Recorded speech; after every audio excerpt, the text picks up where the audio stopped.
Bonjour à tous, bienvenue. Bienvenue. Donc aujourd'hui encore, je vais parler de démocratie.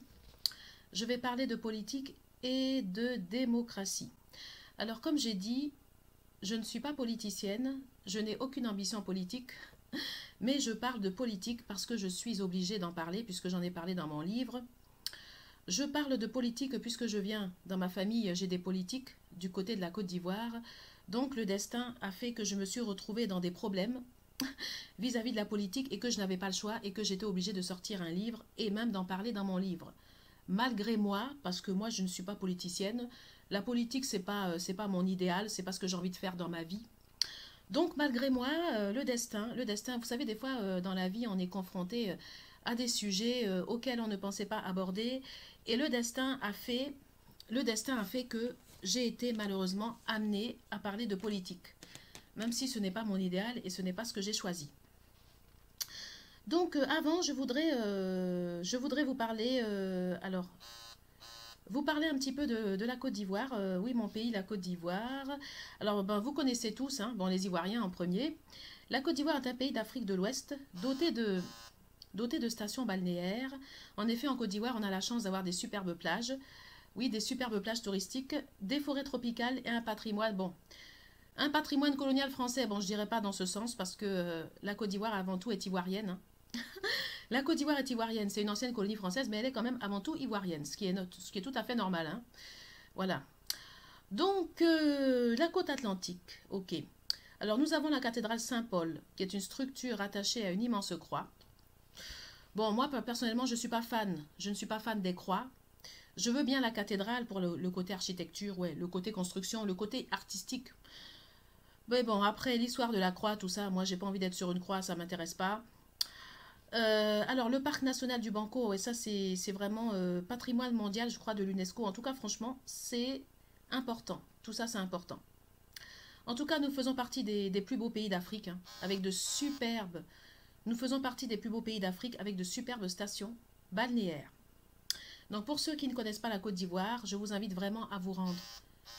À vous rendre en Côte d'Ivoire et principalement à Assini où nous avons une superbe station balnéaire. Donc maintenant nous allons aborder notre sujet principal qui est la démocratie. Chers abonnés, bonjour. Alors maintenant je vais aborder le sujet. Le sujet c'est la démocratie. Donc, tout simplement, je voulais dire que la démocratie existait en Côte d'Ivoire, que la démocratie, ça existe, peut-être pas complètement, parce que la démocratie n'existe pas forcément dans tous les secteurs. Elle n'existe pas pour tout le monde, elle n'existe pas partout, mais en tout cas, la démocratie existe pour certaines personnes. Moi, par exemple, comme je vous dis, quand j'étais au lycée Jean Mermoz, mon père était un opposant politique. Le lycée Jean Mermoz a été construit par le PDCI-RDA avec des actionnaires, des ministres actionnaires du PDCI-RDA. Moi, mon père était au FPI, au parti d'opposition, au parti de Laurent Gbagbo, et pourtant le petit-neveu du président Houphouët, hein, dont les parents étaient au PDCI, le petit-neveu du président Houphouët ne m'a jamais rejeté. Il m'a jamais condamné, il m'a jamais condamné du regard, il m'a jamais mal regardé, il m'a jamais insulté. Même quand j'étais à Mermoz, il m'a jamais insulté parce que soi-disant mon père était au FPI. Donc, la démocratie, ça existe. Et il y a des enfants qui sont intelligents. Il y a même des jeunes qui sont intelligents. Il y a des jeunes dans les lycées qui sont très intelligents. Et quand ils vous voient, même s'ils savent que votre père est dans un parti d'opposition, ils ne vont pas vous insulter, ils ne vont pas vous rejeter, ils ne vont pas mal vous regarder. Il y a des jeunes qui comprennent la politique très tôt. Il y a même des enfants qui comprennent ce qui se passe très tôt. Vous avez même des adolescents qui comprennent, qui sont dotés d'une certaine maturité, qui comprennent les choses. Le petit-neveu du président Félix Houphouët-Boigny a très bien compris que moi, je n'étais pas responsable de la politique de mon père. J'étais une simple lycéenne. J'étais au lycée Jean Mermoz, je faisais mes études. Qu'est-ce qu'on vient m'associer, soi-disant parce que mon père avait une carte de FPI, qu'il était il était dans les fichages, certains fichages, vous savez, bon, tout était fiché à l'époque. Hein. Les opposants politiques étaient fichés. Je ne veux pas donner de détails, mais le petit-neveu du président Félix Houphouët-Boigny ne m'a jamais reproché d'avoir un père au FPI. Il m'a jamais insulté, il m'a jamais mal regardé, il s'est jamais mis contre moi, il n'a jamais pris des professeurs pour se mettre contre moi. Parce que lui, c'était un enfant intelligent. Oui, un petit-neveu, un petit de la famille de Thiam. Un petit de la famille de Tidiane Thiam, qui était au lycée Jean Mermoz avec moi. Un petit-neveu de la famille de Tidiane Thiam, qui était au lycée Jean Mermoz avec moi, qui est parenté au président Félix Houphouët-Boigny. Mais son petit-neveu ne m'a jamais insulté. Il m'a jamais dit, Lucie, ouais, toi, ton père, machin. Il m'a jamais reproché même la politique de mon père, parce que lui, il s'en fout. C'est un lycéen, il est au lycée, moi, je suis lycéenne. Qu'est-ce que j'ai à voir avec la politique de mon père? Je ne travaille pas, je suis élève au lycée.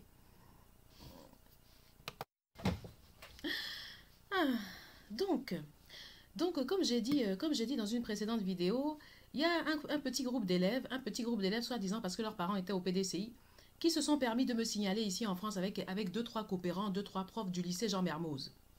Mais ces élèves-là sont des idiots. Ils se sont... Non mais attendez. Vous voulez me signaler, mais pour rien. Mais par contre, ce que vous n'avez pas dit en France, quand vous m'avez signalé là, vous n'avez pas dit que les Thiam là, le petit-neveu de Thiam là, lui, il m'a accepté. Le petit-neveu de Thiam n'a jamais été contre moi. Ça, vous ne l'avez pas dit. Je ne sais pas ce que vous avez raconté, mais moi, j'ai jamais été rejeté, hein, parce que mon père était au FPI. Hein. Oui, mon père a été au FPI pendant des années. Je n'ai jamais été rejeté. C'est vous la petite bande de ratés de la République, la petite bande d'idiots, là, c'est vous qui m'avez rejeté. Mais moi, je n'ai pas été rejeté. Même mon directeur Pierre Padovani, le directeur du lycée Jean Mermoz, ne m'a jamais rejeté. D'ailleurs, il m'a très bien arrangé. Pierre Padovani s'est très bien occupé de moi. Il s'est jamais mis contre moi. Pierre Padovani a toujours été correct avec moi. Il m'a respecté. Il m'a pas rejeté de Mermoz parce que mon père était au FPI. Pierre Padovani ne m'a jamais rejeté. Ah, peut-être qu'il y a quelques idiots, oui, quelques imbéciles de son cercle. Je dis pas, hein. Quelques imbéciles de son cercle. Mais sinon, lui, Pierre Padovani ne m'a jamais rejeté. Et lui, c'est le grand directeur. Le grand directeur de Mermoz, lui, il m'a jamais rejeté. Parce que lui, il est intelligent. Lui, il est intelligent. Le directeur, Pierre Padovani, il connaît la démocratie. Lui, il sait ce qu'on appelle la démocratie. Vous connaissez pas la démocratie. Vous voulez aller enseigner la démocratie en Côte d'Ivoire et en France. Vous ne maîtrisez pas la démocratie. Pierre Padovani, lui, il connaît la démocratie. Pierre Padovani m'a jamais reproché que mon père était avec Laurent Gbagbo. Pierre Padovani savait que mon père était avec Laurent Gbagbo, mais jamais il m'a fait la remarque. Jamais il m'a insulté. Ouais, Lucie, toi, ton père, machin. Jamais Pierre Padovani m'a fait reproche par rapport à ça. Il a toujours été correct avec moi. Il s'est d'ailleurs très bien occupé de moi. Il m'a soutenu. Mais qu'est-ce que c'est que ça? Donc si j'ai été rejetée là, raconter en France que c'est par une bande d'idiots et d'imbéciles et de ratés de la République française et ivoirienne. Mais ne venez pas faire croire ici en France, vous prenez 2-3 professeurs, venir me signaler, faire croire que moi j'ai été rejetée. Non, je n'ai pas été rejetée. J'ai jamais été rejetée en Côte d'Ivoire. Je n'ai jamais été rejetée en Côte d'Ivoire parce que mon père était au FPI. J'ai été rejetée par quelques bandes d'imbéciles, c'est tout. Et de ratés de la République. Mais pas par les vraies personnes intelligentes. Je n'ai jamais été rejetée. Voilà. Donc aujourd'hui, j'ai écrit un livre. J'ai écrit un livre aux éditions La Bruyère. Le titre de mon livre s'appelle Juliette. J'ai écrit un livre aux éditions La Bruyère où je dis la vérité sur l'affaire, où je dis la vérité. Au lycée Jean Mermoz, je n'ai jamais été rejetée. J'ai été rejetée par une bande d'imbéciles. J'ai été rejetée par des ratés de la République ivoirienne et par des ratés de la République française, mais par les gens qui sont réussis, par les vrais gens réussis qui réfléchissent, je n'ai jamais été rejetée. Je n'ai jamais été rejetée par Pierre Padovani, mon directeur. Mon directeur Pierre Padovani, mon directeur du lycée Jean Mermoz, ne m'a jamais rejetée parce que mon père était au parti de Laurent Gbagbo. Pierre Padovani savait que mon père était au parti de Laurent Gbagbo. Puisque tous les opposants politiques tous les opposants politiques étaient dans les ordinateurs de la BIMA.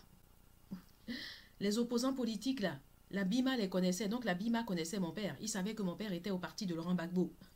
Mais Pierre Padovani, mon directeur, là, il savait que mon père était au parti de Laurent Gbagbo. Mais Pierre Padovani m'a jamais insulté, il m'a jamais rejeté, il m'a toujours respecté. Il m'a encouragé, il m'a même aidé, il n'a jamais été contre moi. Parce que lui, c'est un homme intelligent. Mais après, oui, j'ai été rejeté, mais par les imbéciles. J'ai été rejeté par les imbéciles, c'est-à-dire par les ratés de la République. Les ratés de la République ivoirienne et les ratés de la République française, ça oui, oui. Mais la vérité, c'est que je n'ai pas été rejeté. Même le petit-neveu du président Houphouët qui s'appelle Thiam, hein, un petit qui est parenté à Tidiane Thiam qui était dans mon lycée, il m'a jamais rejeté. Le petit de Tidiane Thiam qui était dans mon lycée ne m'a jamais rejeté. Il m'a jamais rejeté, il m'a jamais insulté, il n'a jamais été contre moi. Il n'a même pas marché avec la bande d'imbéciles là, qui m'a signalé ici en France. Le petit-neveu de Thiam là, il n'a même pas marché avec la bande de racailles depuis le lycée Jean Mermoz là. Oui, depuis le lycée Jean Mermoz, il y a une bande de racailles qui se prennent pour les princes de la France et de la Côte d'Ivoire, qui se sont permis de s'associer avec 2-3 profs pour venir me signaler en France, soit disant que moi je suis fille d'opposants politiques, je ne serais pas acceptée. Je n'ai jamais été refusée. Pierre Padovani m'a jamais rejetée. J'ai été soutenue par mon directeur Pierre Padovani du lycée Jean Mermoz. Les réussis de la République ivoirienne et les réussis de la République française ne m'ont jamais rejeté. C'est que les imbéciles et les ratés de la République qui m'ont refusé. Donc voici la réalité, je viens même le mettre dans mon livre, le dénoncer parce que c'est la vérité.